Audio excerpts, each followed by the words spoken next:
Let's talk about the new baby, the new Neighborhood Ventures baby, which is Venture on Maryland. How's it going? Patiently waited. I've been so patient.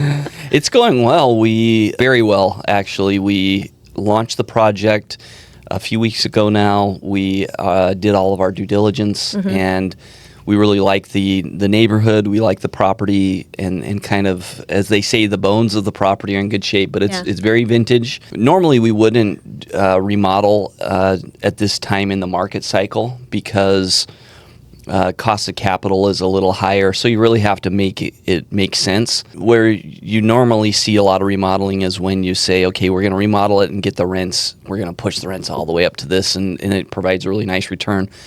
In the case of Maryland, the rents in the property are about $1,500, or in the neighborhood are about $1,500 already, and the property is about $1,050 in its rents on average. So it's really below just the neighborhood. So we're going to go in and do some pretty fundamental upgrades to the property. There's a lot of stuff that's 40 years old, and just bring it up to it needs that refresh. Just the refresh. Yeah. And mommy makeover. Yeah. John calls it put lipstick and eyeshadow. Yes. That completely changes the whole thing. Yes, absolutely. But I'd say the upgrades are the things we know renters want. So I'm very excited about that. And we have a very similar property in 52nd where we already have a model that's been worked really well and been really successful. So I've been waiting for Maryland. Upgraded appliances, upgraded flooring, upgraded fixtures, and fresh paint, the kitchens and the bathrooms. Those are big things. And it will just look totally different than it is now, much more functional. The neighborhood that it is in is what sells the property. And remember the 3 rules of real estate, location, location, location. So this location's excellent. It's a pretty straightforward business plan that we have. The first year we'll be doing the renovations. We won't empty the property out. We'll do them over a period of time, and then as we get units completed, they'll be handed over to the property management team to lease up. I remember Heidi last time was saying that it's like 5 to 7 that you'll do. And 7 or 8 a month. Okay, 7 or 8 a month, and then you'll kind of like push those off to the next, and then start on the next 7 or 8 or however many it is. And the hope is there's a lot of really long-term great residents there, is that they will be excited to move into these renovated units, and they'll see that their money, they're getting their money's worth, that it's worth it to them. Yeah, many of them even mentioned that in the walkthrough, that it was one person in particular, she said, I moved across the courtyard into this unit because the prior owner they did renovate 12 of the 78. And those renovations were pretty good. They were up. It was finally they did something at the property. We're going to do a little bit more on those 12, but those are more, partial renovations. The other ones we're going to renovate fully. Very cool. Very cool. Anything else you want to talk about in terms of like the financials on that? Fundraising's going very well. We're planning to close, in the next 60 days. And, it's a great option for folks to be able to invest. You can invest directly for a 12% preferred return. That's kind of our normal historical offering for especially folks in Arizona who are everyday investors. You don't have to be wealthy. It's open to anyone, no matter your income, as long as you're an Arizona resident. Love that. And then nationally, you can invest in it via our opportunistic fund. This is our 4th property in our opportunistic fund, and the big headline is the prior owner bought this for $17 million 3 years ago. We're buying it for $10.7 million a few years later, and they renovated 12 of the units since that time. They put some money into it. We are putting, with the renovations, we're putting about $2 million in total CapEx. Get it leased up. We'll run it for 3 years, and we plan to sell it and exit in 3 years. Very cool. Just from a renter's point of view, it's a good area in that there are grocery stores, there's your post office, they're all your conducive to day-to-day living, plus all your restaurants and your shops. It is a good area. People want to be there. Cool. Well, I'm excited to hear even more updates as it goes along and as we start seeing the renovations and everything start taking place. So that's exciting. I know I have missed our renovation videos. So I know a lot of our crew is very excited to do that. We're back. Oh, yeah. We got to get Danny in there, get him front and center. Beautiful work. Show the progress. Well, let's jump into some of the articles that we read for today's podcast. So this first one is titled, Arizona Remains a Top State for First-Time Home Buyers. So this is cool. This is a big deal. We actually have 6, according to the article, we have 6 cities that are ranked in the top 20. But number 1 is Surprise. So what does that mean for Arizona in general? I mean, what does this mean that we have so many cities, especially Surprise, being ranked number one? Well, I think it shows because I think home purchases across the board are down, but we're still staying at the top, is that people want to come here. People want to move here for all the reasons we've talked about a million times on why this is a good place to live. But it also, these seems to be kind of, there are people moving kind of to the outskirts. Yeah. And so we know for the areas that we have our properties, it really is multifamily.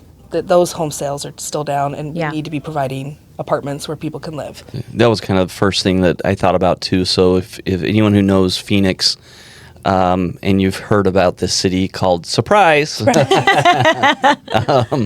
it's a ways out. I think you're 45, 50 minutes from, it's a drive. Downtown I've Phoenix. heard of it. I've not quite made it there. I've never seen it. But I've heard tell. I know it's there. And if you're on the east side, Scottsdale or Tempe Mesa, it's an hour and 15 minutes, and from Queen Creek to Surprise is like 2-hour drive across. So it's was a one of them. It's a long ways out there, but it's more affordable out there. So I think there are still those folks who just have this inclination they have to own a home. They need to get into a property, and they want to purchase it, and they do have to live in those outskirt places typically for their first one. So I'm glad we're in a place where there's some affordable housing. There are some markets where there isn't an option. Most people, and the numbers support this, would rather live in a close to the core, close to their work, close to activities, and rent, even if they can't afford that area. And for a lifestyle standpoint, rather than go out. Not that Surprise and some of these other places don't have good things to do out there too. Yeah. But most people today are still choosing to stay in the core and rent. Well, it's what you just said, the 3 rules of real estate: location, location, location. So if you are just wanting to dive into the market and Surprise is all you can afford, sure, that's a great option for you. But if you want to be close to where things are happening, renting is a great option. Yeah. We're seeing a lot of trend as people are looking at apartments. It is more about the neighborhood. It's about the community feel. It's this shift of really outside of themselves. They care about their neighbors. They care about the property. Even it spreads outside that. So they are looking at all these things about location, where they shop, where they can receive their health care. All these things really matter. And it's harder to do kind of farther out. They really want to be closer to people and create community. Yeah. And so that's a big trend. No, that's sure. a great point. That 50-minute drive or an hour drive to work every day is tough. It's got to get old really fast. And it's a trade-off. You have to figure out what you're going to choose. But to Heather's point, it's a lot easier to find that community in more core areas because you have more options and more resources. Yeah, there's a quote that says, buying a home for the first time is a very stressful and difficult process, especially when housing prices are through the roof and interest rates have risen sharply. So buying overall, it's very expensive right now. And you kind of touched on this a little bit, but what do you both think that this means for multifamily? Most people still can't afford to buy a home. Yep. So the few people who can, they do have to go more on the outskirts. Interest rates are still high, and I was talking to my one of my realtor friends yesterday, and he said, the priciest, one of the priciest areas in Phoenix is Arcadia. That area is doing really well when it comes to real estate and transactions, but besides Arcadia, kind of everywhere else is slow from a transaction and a resale standpoint. So there's not a lot of people who can afford homes that are normal, because Arcadia is more high end. Yeah. That are normal incomes. Heather can definitely speak to this, but our properties are full. People are, even though we've had 20,000 new units in the last each of the last 3 years added to the Phoenix market, the properties, the apartments are still full. Some of these properties are still leasing up, and they're in that process. They're giving really good concessions to the people who are moving in, couple months for free. But our properties that were existing, we still have full occupancy, and that just points to the renter pool is still strong. Yeah. And I keep thinking back to, there was that brief window when so many people were purchasing homes when the interest rate was just pennies, and I was one of those people. And they're not going to sell. I'm not going to sell. So we know this is like a long-term kind of situation for at least 30 years. those homes aren't moving. People are Yeah. keeping that little baby interest rate, and that's going to impact multifamily and housing sales for a long time. Yeah. So this is the long haul. This isn't kind of just a brief kind of bump. Well, we just talked about this the other day about stale homes on the market. So even the homes that are, they're not moving. They're on the market for 60 days, 90 days. So things are on the market, but they're sitting. But anyways, to transition out of this topic, let's talk about somebody who can afford to buy, which is the controversial but very popular online figure, Jordan Peterson, who we have an article here that says he just bought up, is it $50 million worth of real estate in the Valley? Yeah. Yeah, it is. And I remember a few years ago on my feed, it was all Jordan Peterson on everything. And I was like, who is this guy? Right. And Canadian psychologist, I think his background is, but definitely controversial kind of figure. He has a very unique voice. As soon as you hear his voice, you know it's him. I think he's just a guy with some thoughts. I don't think this has credentials, but I think he sees himself more as a philosopher. He has some thoughts that he likes to share. He definitely has some thoughts. So, to some people. So he's Canadian. It's interesting that he has moved here to Arizona, and I know he purchased several properties, but one of the biggest ones being in Paradise Valley for $30 million. They have their online academy that they've already had. It's a family-run online educational company, which is now based in Phoenix. So they've had this running for a little while, but so not only are they buying here, but they've moved their business here. Yeah, and a couple interesting things that I noticed about the transaction is he didn't buy the property himself. He used his son-in-law. They have an LLC. Son-in-law is the manager, but it's pretty clear that it's Jordan Peterson's group that's coming down and buying these properties. And I think it does point to one of the strengths of Arizona is that we have a friendly business environment. Yep. We have people of all different stripes are coming here, and it's a great place to live. So to attract someone, anyone who has many different options to go and kind of plant their flag. And he chose Arizona for a lot of those reasons. Great climate, cost of living. You can buy great real estate at a decent price. You can find great people to work on your team here if you're going to grow a business. And you have a very business-friendly government here. Yes. We tend to be pro-growth. Arizona's kind of always had that independent streak, which attracts people of all stripes. And everyone here, we don't have a real fixed ideology either way, and I think that appeals to a lot of people as well. I think so too. And you know what? I don't want to get too much into the politics of anything, but I do appreciate the fact that we have different kinds of people out here, different kinds of people in the main heart of the city, different kinds of people with different thoughts. And so we'll move off of this because I don't want to get too in the weeds here. Well, and there's I've talked to people who've owned property in some states, and they decide to sell the property because and they say, I'm not going to invest in that state anymore because the government has gone in one direction. It's like New York. And it's one way or the other in both cases. I think Arizona's unique because we can kind of run that middle gamut, and that attracts businesses, it attracts investors, attracts capital. And so this is a definitely controversial person that's decided to come here. And love him or hate him, he picked Arizona to be here, and we're glad he's coming. Well, okay, so speaking of business-friendly states, there's even more people coming in here from out of state,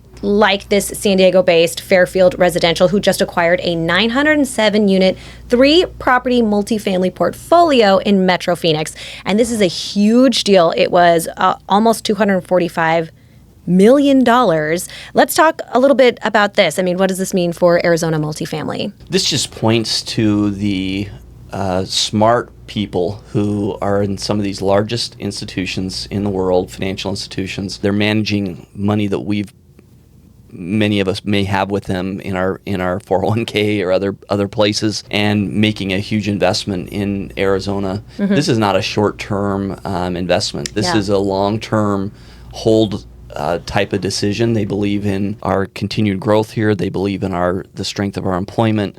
They believe that it's going to be a good place to own property here. We tend to be very owner-friendly in Arizona. And I love seeing transactions like this because we're buying a property right now for $11 million. You guys are buying one for, I think you said $250 million. Almost. And so it's a little bigger, but we're both taking a risk in the same market. And we have that support of those larger institutions. Just kind of makes you feel a little better knowing some of that smart money, you often call it, is also flowing to Arizona. Well, Heather, this is something I wanted to talk about with you because, this company is now managing over, as the article says, 46,000 apartments across 30 markets, which is huge. Yeah. So what is the difference between something like that and the way that Neighborhood Ventures handles the management? Well, I think we're a little more boutique. We're local. It's a little more personable because we're also the owners. We have a little more flexibility. We know our residents by name. So it's a little bit of a different experience. Yeah. And so that certainly has its place, and people will love living there. They're probably great companies. But so are we for the reasons that we are, that people are looking for something that feels just a little more personable, and it feels like a family. And I love when I rented for many years, and I loved when I rented with small boutique apartment complexes or whatever it might have been, because I knew who was going to be there. I knew if I walked into the office and I needed to speak with someone, it was the same people. I knew if I had to call upper management, it was usually going to be the same people. So I really appreciate that's the culture. And that's a lot of our strength is our maintenance team, who are residents now. They know them by name. They trust them. They know they're going to take care of things quickly, that they care about them. They know because we're the owners, we really care about these properties, that it matters to us. And whether we have 4 units or 123 units, we're giving that same experience, our property managers, to all the residents. We have Selena out at Country Club, to be very specific. She loves these residents. She knows them, and she can still create that on a bigger property as with one of our smaller ones that just has a few. And one of the things that I was surprised about when Heather launched this team for us about 3 years ago in-house is that now we get about 15% of our new move-ins come from referral. Yep. They've either come from a different property and they've upgraded to a different property and they wanted to stay within the Venture Residences properties, or they've referred their friends. Yep. And that doesn't really happen much with property management companies. Most people, when they talk about their property manager, it's something negative. Oh, yeah. And our team's done an awesome job to tell people, no, we care. This is a people business. We care about customer service. We care about the person. There are times where we do have to move off of someone, where we do have to evict people. We do that. Yeah. That's the hard part of the business. Yeah. But we spend a lot of time trying to work with them that other people don't. Yeah. We help provide and connect them with resources, whether it's churches or other nonprofit agencies who could help them with rental support. We actually help them, connect them with them. Yeah. And I'd say we've really, really worked to cultivate this feeling of like, we'll grow with you, with our residents, that as their families grow or their careers or they need to be in another area, we love to have them transfer between our properties, and it makes it easy for them. We love resident referrals. We really have worked hard at that. Mountain View has our highest, most every unit is now filled almost immediately from a resident referral there. They want their friends, family, coworkers there. And when it comes to people who may have like a temporary financial kind of difficulty, we have really great relationships with the different kind of short-term rental assistance programs and organizations, and we'll work with them because it is so much better to keep what has been a really good resident with a temporary kind of bump than to have that turnover and start again and send this person out as if they're not a human being that deserves dignity and to be housed. And so we really work at this, and it's been successful. That's great. Yeah, and the other, it's a pain point if you're a renter that and an unknown when you move to a new property. Oh, how is this property manager going to be? How are they going to fix things when they break? So to take that away, and so that they know that they're going to have some continuity if they move to a property, they're like, and people have said this, I don't even care as much about the property as long as I know where it's at, and it's what I want, because I know that how the management's going to work. gives them that sense of continuity. So it's been really, really fun to see our team build that out. And we actually have one property that has like 5 stars from our Google reviews, and that's like very uncommon. That is for a property so hard And to that's get. really Yes. the property manager working at that and communicating with residents and what do we need to be able to have this 5 stars and have you rate us that way. So really taking the initiative to how do we give you this experience. Yeah. And that's what I think something is different from, even though I'm sure they do a great job with all their different units, but having that hands-on, more boutique style, you're not going to get that kind of service. So that's really cool. Hey, everybody. This is Lexy Romano, the host of Neighborhood Ventures Podcast. Thank you so much for listening along today. And if you want to learn more about how to invest with Neighborhood Ventures, go to our website, neighborhood.ventures, or check us out on Instagram at Neighborhood Ventures. We'll see you next week.